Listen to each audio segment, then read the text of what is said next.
It is about 6 o'clock. I just got done teaching my Tuesday class how to draw something. Bunch of kids. Great kids. 90 minutes of them.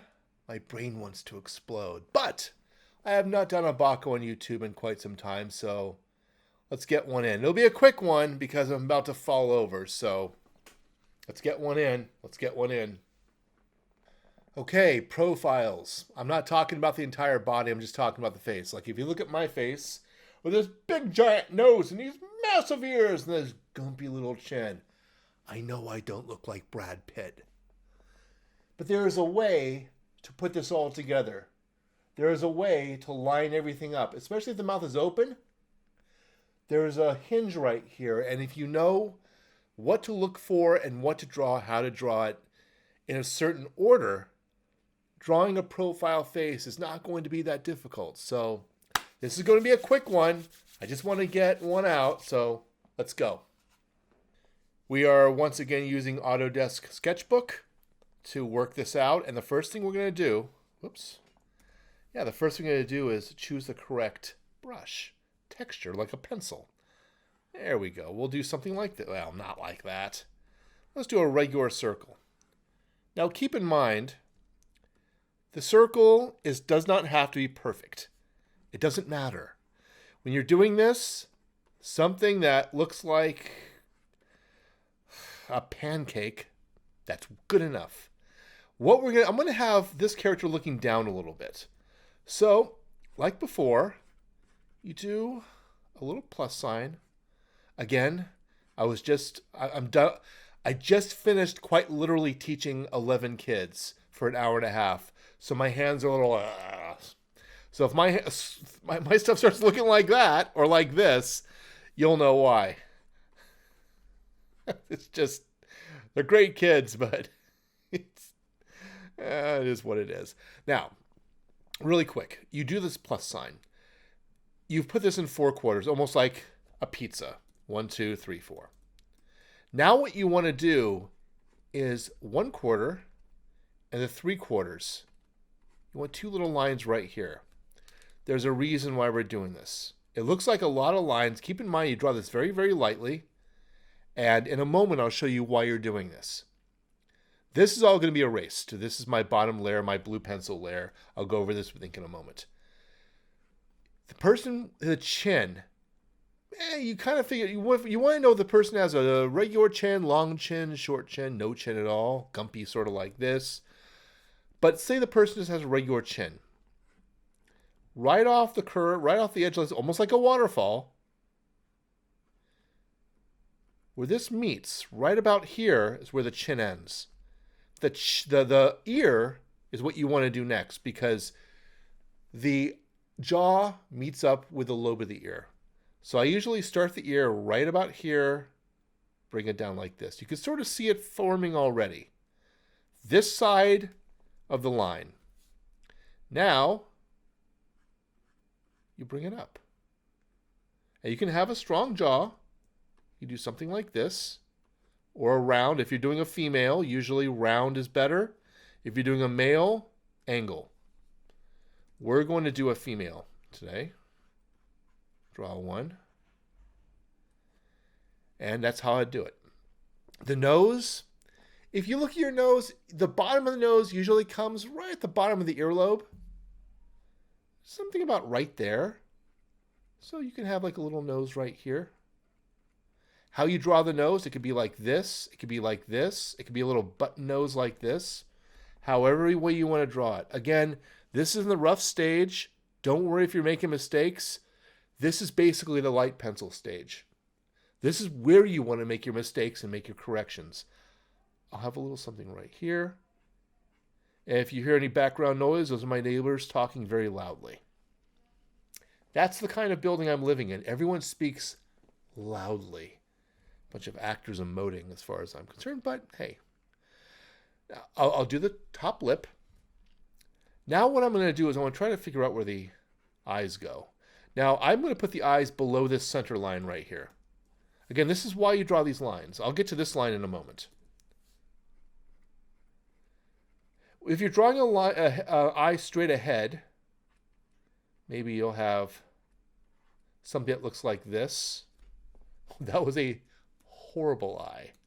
Let's do a little better than that, shall we, Brandon? How about something like this? That's a little better. I don't know why I drew that eye. Again, teaching 12 kids for an hour and a half. It was brave of me to try to do this video after getting through that ordeal.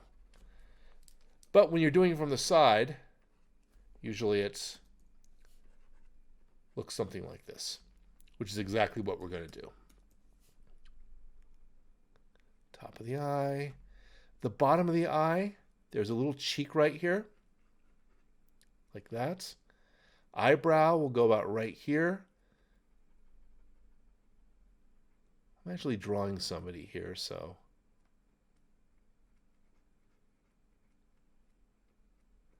I'll do this.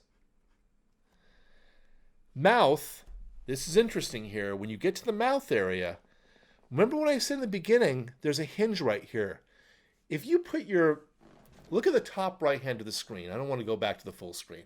Put your hand, your finger here on the top tip of your nose, and your thumb on your chin. Now open your mouth. It doesn't go down. It hinges back. It hinges right here. So if you have this chin right here and you want the mouth to be open, that chin's going back. It's going back this way. It's hinging like this. From right there.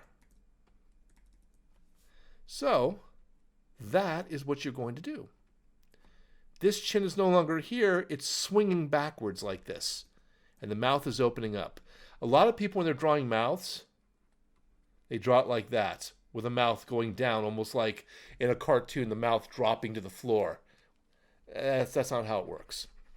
It would be very weird if it worked that way. This is how it works. Usually I should show a little bit of teeth right here, maybe a little bit of teeth right here. You don't have to, but I do. Now right here, this line right here, this 3/4 line that I drew, that is where the neck meets the base of the skull. You would have the skull right here. And I like drawing this first bald simply because it gives me a pretty good idea where if I'm drawing a crew cut on this person, very short, I know how much hair there is at the top of this head. If it's a short cut, you have it like that. You can gauge how short the cut is because you know where the skull is. This is going to be a female, so she doesn't have this. I'm going to bring the hair in like this. Maybe the hairline's right about here. So I'm going to do that. Again, wispy. No straight lines here. And look how lightly I'm drawing. Just, again, she's got a little bit of poofiness to her hair.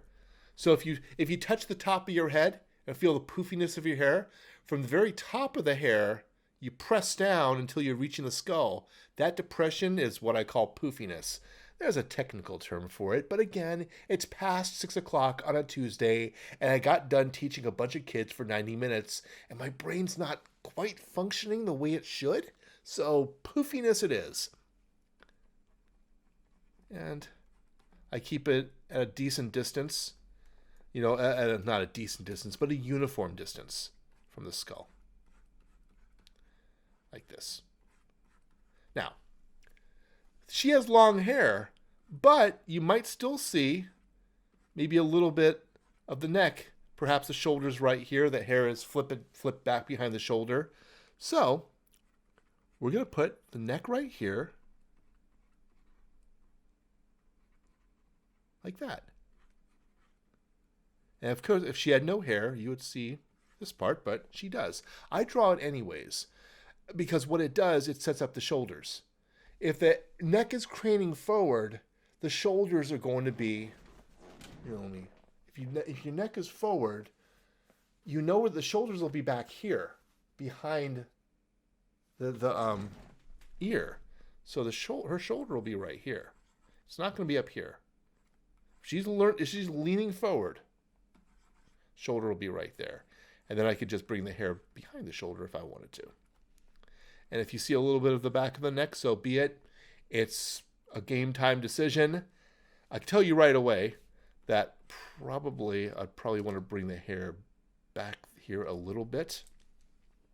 What I'll more than likely do is bring some hair right here, have some hair come right around this way, maybe curl it around this way. I love drawing hair. It's really a lot of fun. At first, it can be a little daunting, but once you kind of figure it out, you're like, oh, that's how it works. I tell kids sometimes it's like drawing, waves in an ocean, flowing. Oh, Helga Hufferfoot is back. If you hear any thunks, it's her slamming her door very loudly. And there's an LAPD helicopter. Yay, Studio City. You notice here, and of course I'll do the ear. I'll give her a little earring, why not? The original head is right there. You use that as a template to figure out where everything goes. And I said it was going to be a quick one today. I meant it.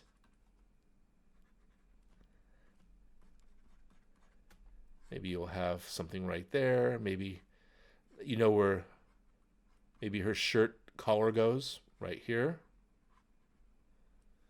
And there you go. Let me ink this in, and we'll be right back. And there it is, and there you go. It's a conversation we actually had in class today. I don't remember exactly where I found this. Might have been on Instagram, but I doubt it was a real thing. I can't imagine a baby catapult in the 19th century, but you know what? It was the 19th century.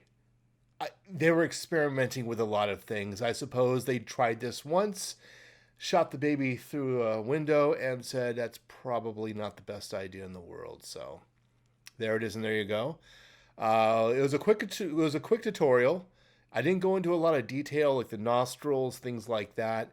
This is basically a shape exercise, just getting it down. You can add details later on, whatever your flavor. So there it is. Again, I always say this in every single video. It's right there. If you like this video, please hit the like button or the subscribe button if you so desire. I would appreciate it very much. Also, I've got Danny Soar, Robot Fish, and a couple of other books on Amazon right now. Go to my website, btunes.com. Description. The link is in the description below. Again, Tuesday evening, dealing with kids for an hour and a half. My mind is fried. Gotta get out of here. There's your instruction. I need food. I'm out of here. See ya.